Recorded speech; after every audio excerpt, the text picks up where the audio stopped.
Vous savez, moi, ce qui m'a toujours fasciné en tant qu'auteur de science-fiction, c'est pas les soucoupes volantes, les martiens, les robots, etc. C'est la façon dont l'homme réinvente sans cesse ce qu'il est par la technologie. C'est le type d'humain que nous sommes en train de fabriquer. Nous réinventons notre rapport au monde, notre rapport aux autres, et peut-être et même surtout notre rapport à soi, notre construction de soi, par la technologie. Alors il y a une jouissance là-dedans évidente. Il y a comme une dilatation de nos égos offerte par ces technologies familières, quotidiennes, qu'on pratique tous, typiquement le smartphone, une extension bourgeonnante de petits dispositifs tactiles et bienveillants autour de nous, qui nous assistent, qui nous prolongent, et qui font de nous de jeunes dieux agiles auxquels, vous voyez, le fantôme digital du monde répondrait. Au doigt, comme ça, et à l'œil, évidemment. Alors on voit bien ce qu'on y gagne, une maîtrise, un pouvoir accru sur le monde, notre monde. Mais est-ce qu'il n'y aurait pas, plus profondément, plus subtilement aussi, quelque chose que nous serions en train d'y perdre? Quelque chose de très personnel, de très précieux, et qu'on pourrait appeler, à la façon de Spinoza, ma puissance de vivre, d'agir par moi-même avec mes propres forces, ma puissance d'habiter le monde avec mon cœur et mon corps, de persévérer dans mon être, si je prends la très belle formule de Spinoza. Je vais vous prendre un exemple. Si par exemple, hop, je me mets à courir comme ça. Alors, blah, je scratch comme ça mon smartphone sur mon avant-bras, et puis j'ai une bardée de capteurs qui m'égrènent ma foulée, ma vitesse, mon pouls, ma tension, les calories que je brûle, etc. Est-ce qu'en faisant ça, je ne suis pas en train de perdre un rapport intime et direct à mes muscles, à mon souffle, à mon corps, qui fait sa vraie puissance?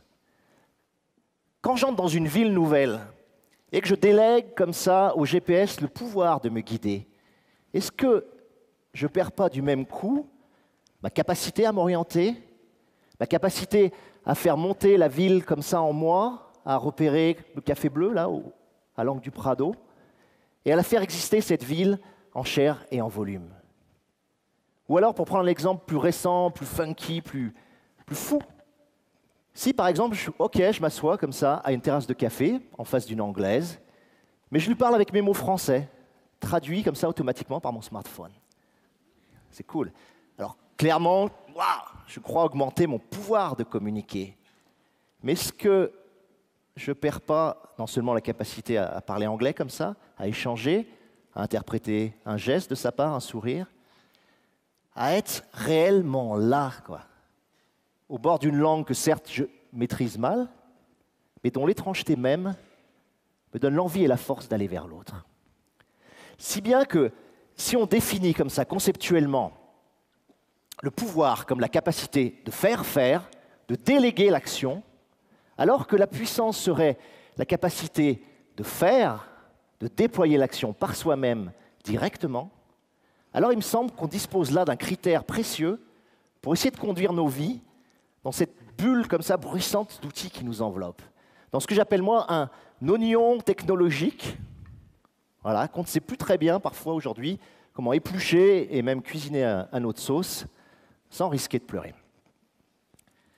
Alors, mon intuition, elle est très simple en fait. Mon intuition, c'est que l'accroissement de pouvoir que nous a apporté la technique est allé de pair, jusqu'à très récemment, avec un accroissement de notre puissance. Oui, la technique, et on n'arrête pas de le voir ici à TED, dans la technophilie ambiante, oui, la technique a hominisé l'homme. Oui, la technique a ouvert et dynamisé nos facultés physiques et mentales.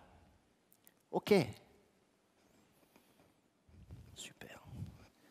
Bon. Mais, à mon sens, il y aurait aujourd'hui comme un croisement comme ça des courbes où l'accumulation massive des technologies qu'on nous propose se payerait comme une ombre portée, comme ça, d'une diminution de notre puissance et même d'une forme latente et grave de dévitalisation. Alors, pourquoi ça? Et comment, surtout, on en est arrivé là?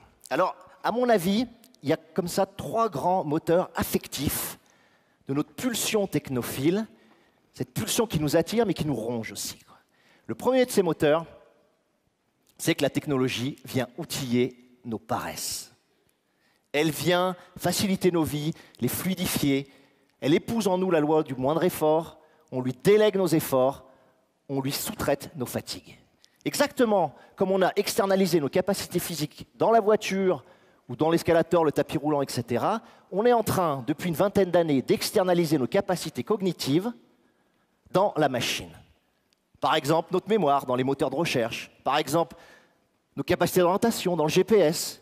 Par exemple, notre aptitude à hiérarchiser les tâches ou l'information dans nos applis de planning, etc., etc. Vous connaissez tout ça, c'est notre quotidien.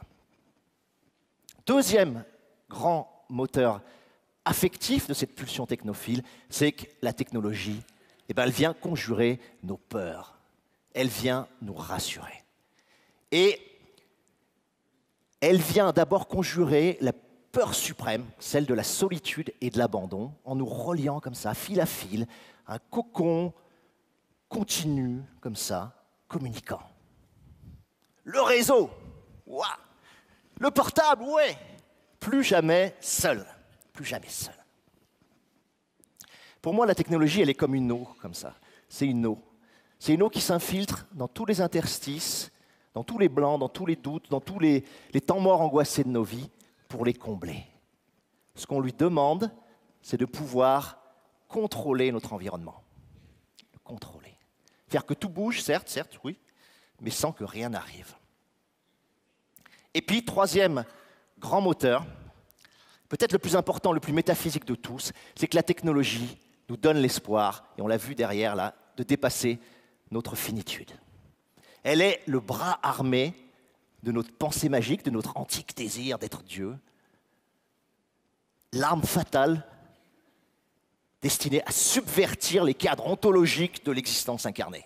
Bon, ça tape ça, hein. Ça, c'est les écrivains, on s'éclate, on fait des trucs comme ça. Alors, ça veut dire quoi, cette superbe phrase? Ça veut dire que, il y a très longtemps, la technique, on lui a demandé quoi? On lui a demandé de nous protéger du froid, du chaud, des intempéries, des animaux sauvages. On lui a demandé de supprimer la douleur, la souffrance. On lui a demandé d'agir à distance, d'avoir le don d'ubiquité. Et aujourd'hui, on lui demande de nous empêcher de vieillir. Et attention, plus funky, plus ultime, de nous libérer de la mort. Alors là, moi, je me marre. Je me marre, mais je me marre pas très longtemps, parce qu'il y a beaucoup d'enjeux et beaucoup d'argent derrière cette religiosité sordide, sinon morbide, qu'on appelle le transhumanisme. Mais bon Dieu, de quoi le transhumanisme?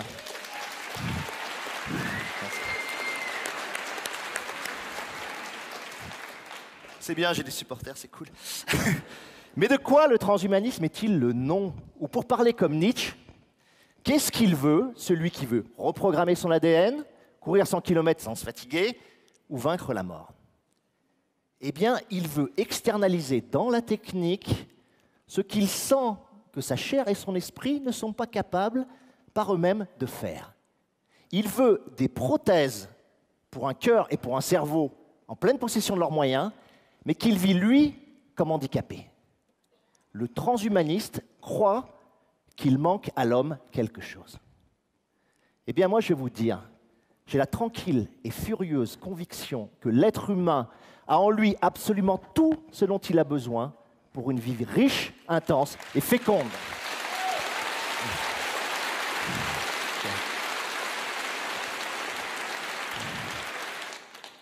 Nous n'avons pas besoin de devenir plus qu'humains, ce qui est l'ancienne, comme ça, du transhumanisme. Nous avons besoin de devenir plus humains. Et si un horizon futur à poser, ça ne serait pas l'horizon malade et frustré, assisté et clivant du transhumain, ça serait un horizon accessible à tous, du très humain. Très humain, tout simplement. Je vais essayer de vous expliquer un peu mieux, un peu plus loin que ce jeu de mots du très humain, ce que ça serait, ce très humanisme dont je vous parle et qui ne serait pas pouvoir et puissance. Ça serait d'abord, en premier, trouver un nouvel art de vivre dans notre rapport à la technologie. Aujourd'hui, on galère, on patauge. Chaque fois que vous parlez à quelqu'un, chacun vous raconte comment il a du mal à gérer ses spams, ses mails, tout ça. un nouvel art de vivre, qui serait une sorte d'épicurisme comme ça technologique pour le temps présent.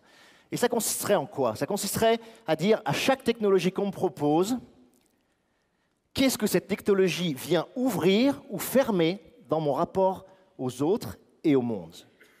Est-ce qu'elle m'impuissante ou est-ce qu'elle m'empuissante? Extrêmement important ce phénomène. Et est-ce qu'elle m'aide à mieux me lier à la nature, aux gens, à la société, à moi-même aussi, le lien intérieur c'est très important, ou est-ce qu'elle me coupe, me sépare de ce que je peux? Le deuxième aspect de ce trait humaniste, ça serait d'accroître sa surface sensible, son spectre d'écoute et d'accueil, à une époque où on est comme ça, fusillé à bout portant de shots comme ça, de stimuli-réaction, et on est dans des tunnels temporels, à spam, à chat, à bip, à tweet, à blog, à SMS, mail, etc., etc. Et puis troisièmement, ça serait essayer de déchirer à la main, comme ça, ce technococon qui nous enveloppe, qui nous rassure et qui nous gère, pour retrouver un rapport sans interface, direct comme ça avec le dehors, avec l'étranger, avec l'animal, la roche, la mer, le chaos. Le chaos, nous, ça nous inspire beaucoup, la folie. Et ça serait retrouver aussi ce rapport à la mort qui rendent sensibles et vibrants ces deux aphorismes d'Épicure qui, pour moi, sont des lignes absolues et des guides absolus de vie. Ces deux aphorismes, c'est « vis chaque instant comme si c'était le dernier » et moins connu, plus fabuleux encore pour moi, « vis chaque instant comme si c'était le premier de tous tes instants ». Ce privilège sublime de l'enfant.